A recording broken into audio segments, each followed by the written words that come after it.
Imagine a locked door, gleaming ominously, a bold sign screaming "Do not enter" in bright red letters.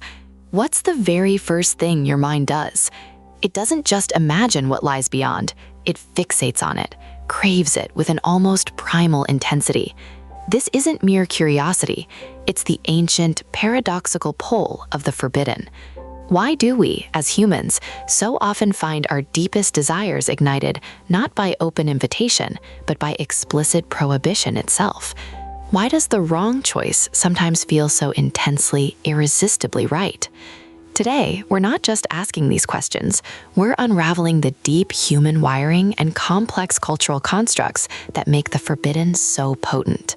We'll explore how this fundamental urge has shaped everything from our individual psychological battles with temptation to the grand narratives of entire civilizations, promising insights that will permanently shift your understanding of desire itself. At its core, much of this phenomenon can be explained by a powerful concept in psychology, reactance theory.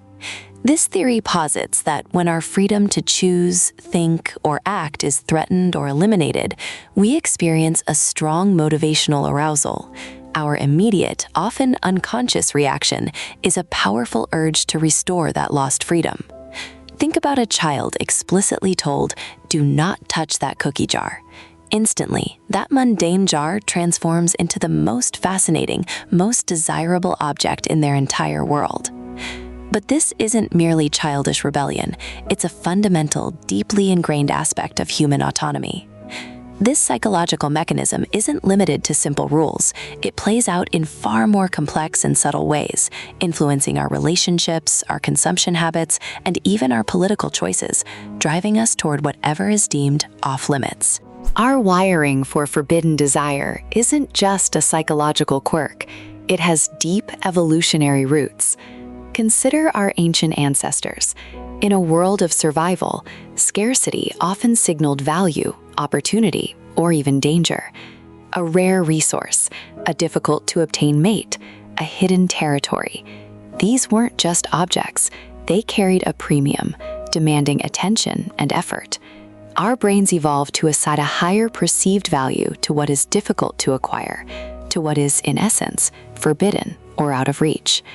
This isn't about conscious, rational thought. It's a deep, embedded heuristic, a mental shortcut that still guides our unconscious desires today. What's hard to get, what's scarce, or what requires transgression, we instinctively perceive as more valuable, more essential, and therefore more intensely desirable. Beyond our individual psychology, the concept of the forbidden is profoundly shaped by culture. Societies across every corner of history and geography have for millennia wielded an intricate web of taboos, those unwritten, often unspoken, laws of what we must not do. These aren't just moral guidelines, they are incredibly powerful tools of social engineering, subtly maintaining order and defining identity. By explicitly declaring certain acts, desires, or even thoughts as forbidden, societies inadvertently highlight what is potent, what holds immense power, and what threatens the established order. We'll soon delve deeper into how this dynamic has both paradoxically preserved social cohesion and at the same time fueled revolutionary shifts in human behavior and understanding, proving that the boundary of taboo is a constantly contested zone. There's also a compelling neurochemical explanation for the allure of the forbidden. The very act of transgression, of knowingly breaking a rule or crossing a boundary, triggers a powerful rush of dopamine in our brains. This isn't just a fleeting feeling, it's the thrill of the chase, the exhilarating rush of navigating risk, and the profound satisfaction of overcoming an obstacle. This isn't necessarily about self-destruction or a nihilistic urge. It's about pushing perceived boundaries, exploring limits, and feeling intensely, vibrantly alive in the process. The classic bad boy or femme fatale allure isn't just a romantic trope. It's rooted in our brain's reward system, which gets a significant jolt from the unexpected, the challenging, and the forbidden act itself, making it feel uniquely stimulating and pleasurable. Philosophically, forbidden desire places us squarely at the crossroads of individual freedom and collective morality. Thinkers from the early church fathers, like Augustine, grappling with the concept of original sin, to radical philosophers like Nietzsche, challenging conventional ethics, have wrestled with the profound tension between our innate human drives and the carefully constructed ethical frameworks we create. Is it truly freedom if we can't even desire what society deems forbidden? Or is self-restraint, the conscious choice to master our impulses, the ultimate and most profound expression of our rational will and humanity? These aren't just abstract academic debates. They form the very foundation of our personal battles with temptation and our ethical dilemmas every single day, forcing us to define where our autonomy truly begins and ends.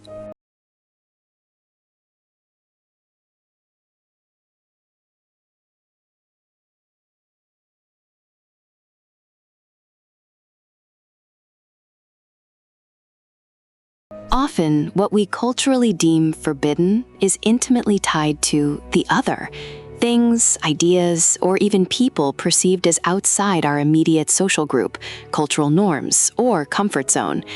Throughout history, this dynamic has manifested as exoticism, a deep, often complex fascination with the unfamiliar, the unconventional, or the deliberately different.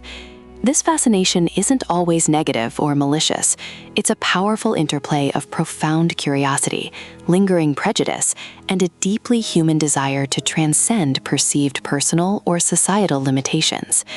When something or someone is presented as different, alien, or other, it can inadvertently become the object of an intensified, sometimes even explicitly forbidden desire, promising an escape from the mundane or a glimpse into the unknown. In our contemporary world, forbidden desire finds new and endlessly evolving playgrounds. From vibrant subcultures that deliberately invert mainstream norms, finding solidarity and identity in shared transgressions, to pervasive media narratives that romanticize the archetypal bad boy or the enigmatic femme fatale, we are constantly immersed in carefully constructed versions of transgression. These aren't just entertaining stories or passing trends. They're powerful cultural feedback loops, subtly reinforcing certain desires while profoundly shaping our collective perceptions of what is truly taboo, what is right, and what remains intensely, irresistibly alluring. The lines between what is truly forbidden and what is merely marketed as such often become blurred, making it harder to discern genuine boundaries from commercial constructs. So, confronted with this deep-seated, often irrational pull toward the forbidden, what exactly do we do? The key, surprisingly, isn't necessarily to suppress it through sheer willpower, which often only intensifies its grip and makes it more alluring. Instead, the profound insight lies in understanding and acknowledging its source. Recognizing that forbidden desire is often a manifestation of our innate drive for autonomy, a subconscious valuation of scarcity, or even a simple neurochemical reward, can offer immense clarity and self-awareness.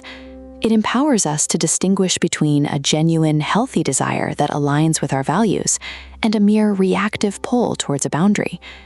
True freedom might not be found in denying desire, but in understanding why it emerges, and then choosing our response consciously and thoughtfully, rather than being passively driven by primal urges or societal constructs. Ultimately, the enduring power of forbidden desire isn't just about what specific things we crave. It's about what those cravings profoundly reveal about our deepest psychology, the intricate workings of our society, and our most fundamental sense of self. It challenges us to look beyond superficial morality and ask more fundamental questions. What are these rules truly for? And what essential part of our human experience do they inadvertently amplify or even create? If you've ever questioned why certain urges feel so overwhelmingly compelling, even when they're explicitly labeled wrong, then embracing and understanding this paradox is your first, crucial step towards a more conscious and perhaps a more genuinely free existence. In our next exploration, we'll delve into the fascinating historical evolution of marriage and partnership, and how these institutions were ingeniously designed to both contain and creatively redirect these powerful, often chaotic human desires.